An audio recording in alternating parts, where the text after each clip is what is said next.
Bonjour à tous, on se retrouve aujourd'hui pour les résultats de NXT du 6 mai 2020. On débute avec Johnny Gargano face à Dominik Dijakovic. Un match qui va être excellent. Franchement, le match est excellent. Dijakovic va quand même dominer quasiment tout le match et va porter Gargano, va porter des prises tout le match. Voilà, on va voir la force physique de Dijakovic pendant tout le match. Et même de temps en temps ses côtés high flyer, j'ai envie de dire. Ça va se terminer voilà, sur un coup de malice de Gargano qui est un peu passé du côté obscur, qui est passé heal il y a peu de temps sur Ciampa, qui va enlever une protection voilà, du coin du ring. Et voilà, ça va se retourner contre Dijakovic et Gargano va en profiter pour remporter ce match. Mais c'était vraiment un excellent moment. Et après, voilà, Gargano qui va continuer à gagner forcément avec son heel turn, mais c'était vraiment une excellente mise en route pour ce NXT. Match pour le tournoi Cruiserweight, Jack Gallagher face à Akira Tozawa.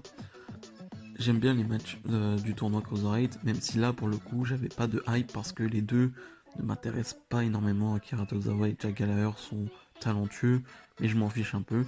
On a eu un match assez court mais très divertissant pour le coup, où Akira Tozawa va porter un DDT assez incroyable sur le tablier du ring et qui va après enchaîner avec son fameux euh, finish du haut du coin. Et Akira Tozawa va l'emporter et Akira Tozawa en est à 2 victoires pour 0 défaite dans ce groupe, alors que Jack Gallagher est à 0 victoire et 2 défaites. Donc voilà, Jack Gallagher, je pense que voilà, il n'y avait pas de souci, on savait qu'il n'allait pas gagner ce tournoi, mais là c'est clair. Et Akira Tozawa qui se place bien dans ce groupe. Xia Ali face à Chelsea Green. Ça va aller très vite parce que Alia, qui est un peu en guerre, on va dire, avec Xia Ali, une guerre très faible, j'ai envie de dire, va un peu intervenir dans ce match, ce qui va coûter la défaite de Xia Ali et donc la victoire de Chelsea Green. Je sais pas où ça nous mène, tout ça, Alia, Xia Ali. Alia qui va sûrement s'allier au clan, on va dire, au duo avec le manager et Chelsea Green. Donc voilà, à voir dans les semaines à venir, mais c'était pas très intéressant. Karrion Kross et Scarlett Bordeaux vont faire leur début, mais parlons de leur entrée. Leur entrée était vraiment exceptionnelle. Il y a très peu de moments comme ça dans les weekly de Raw, SmackDown ou NXT où bah t'es sans voix en fait. Tu dis merde, ah ouais, tu sens qu'il se passe un truc.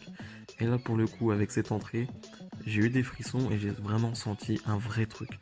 Alors on verra la suite de Karrion Kross et Scarlett Bordeaux, mais en tout cas c'est une entrée remarquée et je trouve que c'est vraiment excellent. Je veux dire, il n'y a pas meilleur début.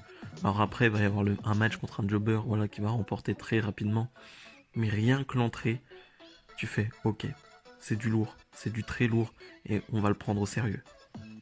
Match pour le titre féminin d'NXT, Charlotte Flair défend son titre face à Yoshirai. Un match qu'on attendait tous, franchement on avait tous une hype pour ce match parce que ça pouvait être grandiose. Au final ça a été bon et ça n'a pas été trop loin. Je vous explique. Le match est excellent, je veux dire, il dure quoi? Même pas 10 minutes, je dirais, où Charlotte va clairement dominer. Mais Yoshirai va revenir dans le match et c'est à ce moment-là que Charlotte va décider de sortir un kendo stick et de frapper Yoshirai et donc de se faire disqualifier. Ça me rappelle Charlotte Flair qui avait fait pareil face à Ronda Rousey et c'était excellent. Et là pour le coup je trouve ça assez excellent parce que ça veut dire que ça va continuer. Ça veut dire qu'on aura Yoshirai contre Charlotte et c'est tant mieux parce que je pense qu'ils vont attendre que le public puisse revenir.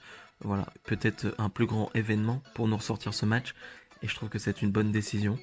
Et après le match, Charlotte Flair va continuer à attaquer du coup Yoshirai, mais Rhea Ripley va faire son retour et va virer Charlotte Flair. Yoshirai va pas être très content et les deux, Rhea Ripley et Yoshirai, vont un peu s'embrouiller en coulisses. Mais si on peut avoir un match à 3 encore, c'est encore mieux. C'est encore mieux. Mais dans tous les cas, je trouve que c'est pas une mauvaise décision, cette disqualification de Charlotte. Nouveau match pour le tournoi Cruiserweight, Jake Atlas face à Kushida.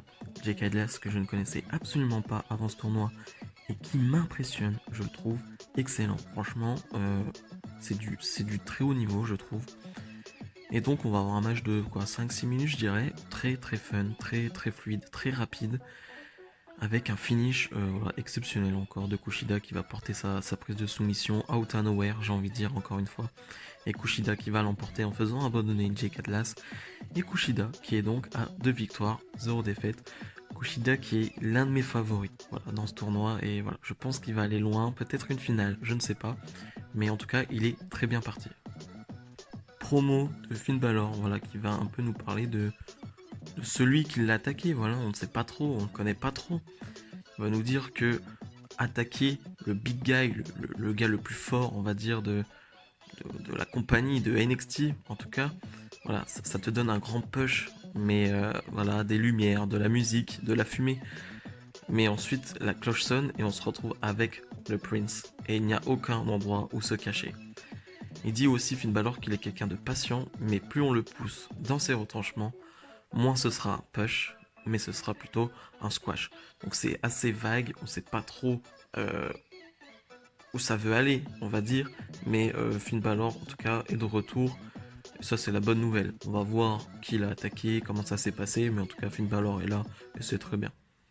Cameron Grimes, qu'on n'avait pas vu depuis quelques semaines, fait son retour face à un jobber. Voilà, il va l'emporter en quelques secondes, comme assez souvent avec son fameux finish qui est très rapide et très facile à porter. Et après le match, Grimes va nous dire que ce n'est pas lui qui a attaqué Finn Balor et que si ça aurait été lui, il aurait frappé bien plus fort dans la tête. Voilà. Et Finn Balor, qui ne va pas trop apprécier, va venir sur le ring et va un peu prendre la tête à Grimes et va lui dire bah vas-y, frappe-moi, vas-y, je t'attends. Finalement, Finn Balor va prendre le dessus et va jarter, j'ai envie de dire, Grimes du ring. Et Finn Balor va dire que voilà, il y a un gros serpent ici du côté de NXT, mais qu'il va le retrouver et qu'il va lui couper la tête. Voilà, c'est simple, c'est efficace.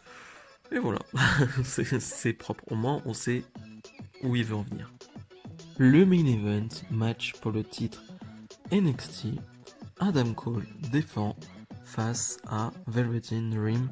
Voilà, une histoire qui est assez bien construite, on va dire, mais un match qui a été bon, mais limite j'aurais aimé en voir plus. C'est-à-dire qu'on a un match de 10 minutes, et franchement ça a été tellement bon que j'aurais aimé 5-6 minutes de plus. Franchement j'aurais pas boudé mon plaisir, franchement j'aurais adoré. Mais donc franchement l'action était bonne. Et le tournant du match, c'est quand Velveteen Dream va un peu, sans faire exprès, attaquer l'arbitre. L'arbitre va se retrouver au sol. Undisputed Era va essayer d'intervenir dans ce match, mais Dexter Lumis va sortir du ring et va frapper Undisputed Era et aider Velveteen Dream. Et Velveteen Dream, du coup, va sauter en dehors du ring sur tout le monde, même sur Dexter Lumis. Il va rentrer sur le ring et Adam Cole va en profiter, va porter un finish et va remporter ce match. Et donc Adam Cole conserve son titre NXT dans un bon main event. Franchement, maintenant je me demande c'est quoi la suite pour Velveteen Dream. Est-ce qu'on continue face à Adam Cole? Est-ce qu'on crée autre chose avec Dexter Lumis, qui vient aider Velveteen Dream depuis quelques semaines? Donc voilà, je sais pas trop où ça va aller. Dans tous les cas, je suis intéressé. Maintenant, Velveteen Dream commence à perdre, donc faut pas qu'il perde tout le temps non plus. J'aurais bien aimé que Velveteen Dream gagne ce titre NXT, mais le problème c'est que si Velveteen Dream doit gagner ce titre NXT, il faut qu'il y ait du public. Voilà, pour moi ça n'a aucun sens de le faire sans public. Donc Adam Cole qui conserve, c'est assez logique. Bilan de cet NXT, on avait des affiches dignes d'un NXT Takeover. Alors oui, les matchs n'ont pas été aussi bons que ça, mais franchement, c'était 2 heures de très bon catch. Pour le coup, très bon catch, avec en plus l'entrée de Karrion Kross, qui était vraiment excellente et qui était vraiment un vrai moment, un gros moment. Donc franchement, j'ai passé 2 heures de pur plaisir. C'est la fin de cette vidéo. Comme d'habitude, si ça vous a plu, n'hésitez pas à mettre le petit pouce bleu et à commenter. Voilà, ça me fera plaisir. Et j'échangerai avec vous dans l'espace des commentaires. On se retrouve très très vite pour une prochaine vidéo. Salut!